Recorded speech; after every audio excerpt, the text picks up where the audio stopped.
नमस्कार दोस्तों, कामयाबी तक टुडे जीके में आपका स्वागत है। शुरू करते हैं अभ्यास प्रश्न से। विश्व प्रेस स्वतंत्रता दिवस का आयोजन निम्न में से किसके द्वारा किया जाता है? ऑप्शन ए है संयुक्त राष्ट्र शैक्षिक, वैज्ञानिक और सांस्कृतिक संगठन यूनेस्को के द्वारा। ऑप्शन बी है रिपोर्टर सैन्य फ्रंटियर्स। ऑप्शन सी है संयुक्त राष्ट्र मानव अधिकार परिषद। ऑप्शन डी है विश्व प्रेस स्वतंत्रता समिति। तो इसका उत्तर है ऑप्शन ए संयुक्त राष्ट्र शैक्षिक, वैज्ञानिक और सांस्कृतिक संगठन द्वारा विश्व प्रेस स्वतंत्रता दिवस का आयोजन किया जाता है। 2 से 5 मई 2022 को यूनेस्को और उरुग्वे गणराज्य ने वार्षिक विश्व प्रेस स्वतंत्रता दिवस वैश्विक सम्मेलन की मेजबानी की। जर्नलिस्ट अंडर डिजिटल थीम्स के तहत अभिव्यक्ति की स्वतंत्रता पर डिजिटल युग के प्रभाव, पत्रकारों की सुरक्षा आदि विषयों पर चर्चा की गई। विश्व प्रेस स्वतंत्रता दिवस प्रेस स्वतंत्रता का एक वार्षिक उत्सव है जो हर साल 3 मई को मनाया जाता है। मुख्य उत्सव संयुक्त राष्ट्र शैक्षिक, वैज्ञानिक, सांस्कृतिक संगठन यूनेस्को द्वारा आयोजित किया गया जाता है, इसलिए एक विकल्प ए सही है। तो इस प्रकार हमारे इस प्रश्न का उत्तर हो जाता है ऑप्शन ए संयुक्त राष्ट्र शैक्षिक और वैज्ञानिक सांस्कृतिक मंत्रालय। तो शुरू करते हैं आज का पहला प्रश्न। निम्नलिखित में से किसने मूल रूप से राजद्रोह कानून का मसौदा तैयार किया? Option A Thomas Macaulay. Option B Edwin Montagu. Option C Lord William Bentinck. Option D Lord Dalhousie. तो इसका उत्तर है ऑप्शन ए लॉर्ड मकाले के द्वारा राजद्रोह कानून का मसौदा तैयार किया गया। सुप्रीम कोर्ट भारतीय दंड संहिता की धारा 124 ए की संवैधानिक वैधता को चुनौती देने वाली याचिकाओं पर सुनवाई कर रहा है। इस कानून का मसौदा मूल रूप से 1837 में थॉमस मकाले द्वारा तैयार किया गया, इसलिए विकल्प ए सही है। जब 1860 में भारतीय दंड संहिता आईपीसी को लागू किया गया तो इसमें शामिल नहीं किया गया था। आईपीसी में धारा 124 ए को 1870 में एक संशोधन द्वारा जोड़ा गया। इसे ब्रिटिश औपनिवेशिक सरकार द्वारा प्रमुख भारतीय स्वतंत्रता सेनानियों के लेखन और भाषणों को दबाने के लिए लाया गया था। राजद्रोह एक गैर जमानती अपराध है जिसमें 3 साल से लेकर आजीवन कारावास तक की सजा के साथ साथ जुर्माने का प्रावधान भी है। तो इस प्रकार हमारे इस प्रश्न का उत्तर हो जाता है थॉमस मकाले ने द्वारा राजद्रोह कानून का मसौदा तैयार किया गया। अगला प्रश्न, निम्नलिखित में से कौन परिसीमन आयोग की नियुक्ति करता है? ऑप्शन ए मुख्य चुनाव आयुक्त। ऑप्शन बी राष्ट्रपति। ऑप्शन सी प्रधानमंत्री। ऑप्शन डी मुख्य न्यायाधीश। तो इसका उत्तर है ऑप्शन बी राष्ट्रपति। जम्मू कश्मीर परिसीमन आयोग ने जम्मू कश्मीर में कई सीमाएं, नामों और विधानसभा क्षेत्रों की संख्या को अधिसूची किया है। नई विधानसभा में 90 सीटें होंगी। कश्मीर में 47, जम्मू कश्मीर में 43, जो पहले 83 सीटों से अधिक थी। अतिरिक्त सीटों में से 6 जम्मू कश्मीर में और 1 कश्मीर में, 6 जम्मू में और 1 कश्मीर में है। परिसीमन आयोग भारत के राष्ट्रपति द्वारा नियुक्त किया जाता है। भारत के चुनाव आयोग के सहयोग से काम करता है, इसलिए विकल्प बी सही है। तो इस प्रकार हमारे इस प्रश्न का उत्तर हो जाता है ऑप्शन बी राष्ट्रपति द्वारा। अगला प्रश्न, निम्नलिखित में से किसे हरित क्रांति के जनक के रूप में जाना जाता है? ऑप्शन ए है George Washington Carver. Option B है बेंजामिन पीरी पॉल। ऑप्शन सी है doctor Norman E Borlaug. Option D है हेम सिंह पृथ्वी। तो इसका उत्तर हो जाता है option C doctor Norman E Borlaug को हरित क्रांति के जनक जाना जाता है। नासा के एक वरिष्ठ शोध वैज्ञानिक सिंधिया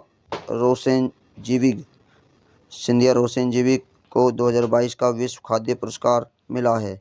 विश्व खाद्य पुरस्कार एक प्रतिष्ठित अंतर्राष्ट्रीय पुरस्कार है जिसे खाद्य और कृषि के नोबेल पुरस्कार के रूप में जाना जाता है। इस पुरस्कार की कल्पना डॉक्टर नॉर्मन बोरलॉग ने की थी।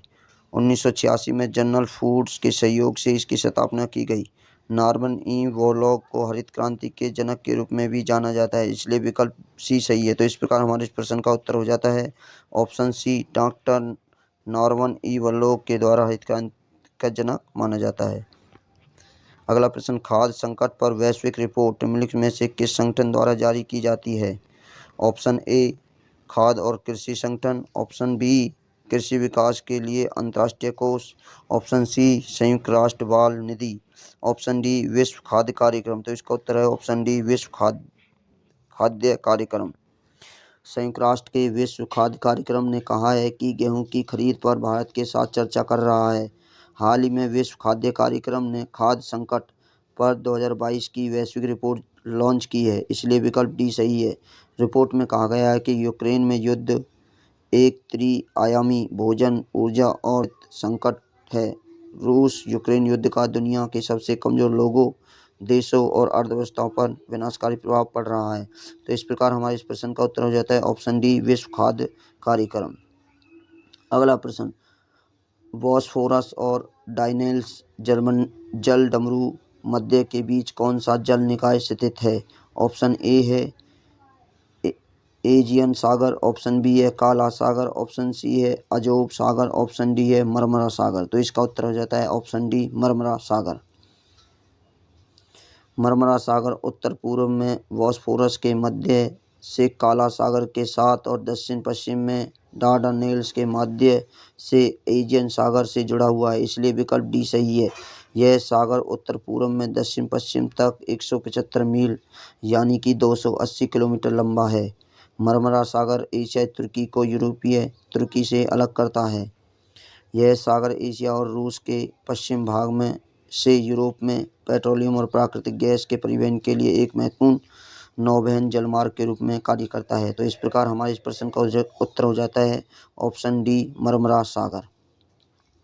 अगला प्रश्न, केदारनाथ धाम किस नदी के तट पर स्थित है? ऑप्शन ए अलकनंदा नदी, ऑप्शन बी मंदाकिनी नदी, ऑप्शन सी भागीरथी नदी, ऑप्शन डी यमुना नदी। तो इसका उत्तर है ऑप्शन बी मंदाकिनी नदी। हाल ही में 4 धामों में से एक केदारनाथ धाम के कपाट श्रद्धालु के लिए खोल दिए गए हैं। केदारनाथ मंदिर एक हिंदू मंदिर है जो भगवान शिव के समर्पित है। यह मंदिर उत्तराखंड राज्य में मंदाकिनी नदी के पास गढ़वाल हिमालय पर्वतमाला पर स्थित है, इसलिए विकल्प बी सही है। यह मंदिर 12 ज्योतिर्लिंगों में से एक है। इसमें गर्भगृह की ओर ले जाती सीढ़ियों पर पाली भाषा के शिलालेख भी देखने को मिलते हैं। तो इस प्रकार हमारे इस प्रश्न का उत्तर होता है ऑप्शन बी मंदाकिनी नदी। अगला प्रश्न, अलाउद्दीन खिलजी ने अपने शासनकाल में निम्नलिखित में से कौन से सुधार किए? सुधार, एक चेहरा और दाग सिस्टम, बी खाद्यान्न मूल्य नियंत्रण, 3 कृषि उपज पर कराधान। नीचे दिए गए कूटों का प्रयोग कर सही उत्तर चुनिए। ऑप्शन ए केवल 1 और 2, ऑप्शन बी केवल 2 और 3, ऑप्शन सी 1 और 3, ऑप्शन डी उपरोक्त सभी। तो इसका उत्तर है ऑप्शन डी उपरोक्त सभी। अलाउद्दीन खिलजी वंश के सबसे शक्तिशाली शासकों में एक था। खिलजी ने उत्तर भारत के एक बड़े हिस्सों पर कृषि उपज पर 50% खराज कर लगाया। इसने बाजार वस्तुओं के लिए मूल्य नियंत्रण उपायों को लागू किया। इसने सेना में सुधारों की शुरुआत की, घोड़ों के लिए दाग और सैनिकों के लिए बायोमेट्रिक जानकारी चेहरा की व्यवस्था की शुरू की, इसलिए विकल्प डी सही है। तो इस प्रकार हमारे प्रश्न का उत्तर हो जाता है ऑप्शन डी उपरोक्त सभी। अगला प्रश्न, राष्ट्रीय बाघ संरक्षण प्राधिकरण के संदर्भ में निम्नलिखित में कौन से निम्नलिखित कथनों पर विचार की? कथन एक, यह एक वैधानिक निकाय है। इसका गठन वन्य जीव संरक्षण अधिनियम 1972 के तहत किया गया था। दिए गए कूटों का प्रयोग कर सही उत्तर चुनिए। ऑप्शन ए केवल 1, ऑप्शन बी केवल 2, ऑप्शन सी 1 और 2, ऑप्शन डी न तो 1 न ही 2। तो इसका उत्तर हो जाता है ऑप्शन सी 1 और 2 दोनों। राष्ट्रीय बाघ संरक्षण प्राधिकरण पर्यावरण, वन और जलवायु परिवर्तन मंत्रालय के तहत एक वैधानिक निकाय है, इसलिए कथन ए सही है। इसकी स्थापना 2005 में टाइगर टास्क फोर्स की सिफारिश के बाद की गई थी। इसका गठन वन्य जीव संरक्षण अधिनियम 1972 के प्रावधान के तहत किया गया, इसलिए कथन 2 भी सही है। इस प्राधिकरण के अध्यक्ष पर्यावरण और वन और जलवायु परिवर्तन मंत्री होते हैं। तो इस प्रकार हमारे इस प्रश्न का उत्तर हो जाता है ऑप्शन सी दोनों 1 और 2 सही हैं। अगला प्रश्न, भारतीय संविधान में कौन सा अनुच्छेद हिंदी भाषा को बढ़ावा देने के लिए हाल ही में कर्तव्य से संबंधित? ऑप्शन ए अनुच्छेद 350, ऑप्शन बी अनुच्छेद 350 ए, ऑप्शन सी अनुच्छेद 350 बी, ऑप्शन डी अनुच्छेद 351। तो इसका उत्तर है ऑप्शन डी अनुच्छेद 351। ट्विटर पर हिंदी भाषा से जुड़ा विवाद छिड़ा हुआ है जो थमने का नाम नहीं ले रहा है। संविधान सभा ने लंबी चर्चा के बाद 14 सितंबर 1949 को हिंदी को भारत का राजभाषा स्वीकारा गया। इसके बाद संविधान के अनुच्छेद 343 से 351 तक राजभाषा के संबंध में व्यवस्था की गई। संविधान के अनुच्छेद 351 में प्रावधान है कि हिंदी भाषा के प्रसार को बढ़ावा देना संघ का कर्तव्य होगा, इसलिए विकल्प डी सही है। इसका उद्देश्य है कि हिंदी भारत की सामाजिक और सांस्कृतिक के तत्वों की अभिव्यक्ति के माध्यम के रूप में काम कर सकेंगे। तो इस प्रकार हमारे इस प्रश्न का उत्तर हो जाता है ऑप्शन डी, अनुच्छेद 351। अगला प्रश्न, निम्नलिखित में से कौन सी कोयले की सर्वोच्च श्रेणी है? Option A anthracite, option B bituminous, option C lignite, option D peat. तो इसका उत्तर है ऑप्शन ए एंथ्रेसाइट्स। केंद्र सरकार ने कोयला आधारित बिजली इकाइयों को बिजली अधिनियम की धारा 11 को लागू करके पूरी क्षमता से यंत्रों को चलाने के लिए कहा है। कोयला जीवाश्म ईंधन है। यह मुख्यतः 4 प्रकार का होता है, एंथ्रेसाइट, बिटुमिन्स, लिग्नाइट और पीट। तो एंथ्रेसाइट यह कोयले की उच्चतम श्रेणी है, इसलिए विकल्प ए सही है। यह कठोर, भंगुर, काला, चमकदार कोयला है, जिसे अक्सर कठोर कोयले के रूप में भी जाना जाता है।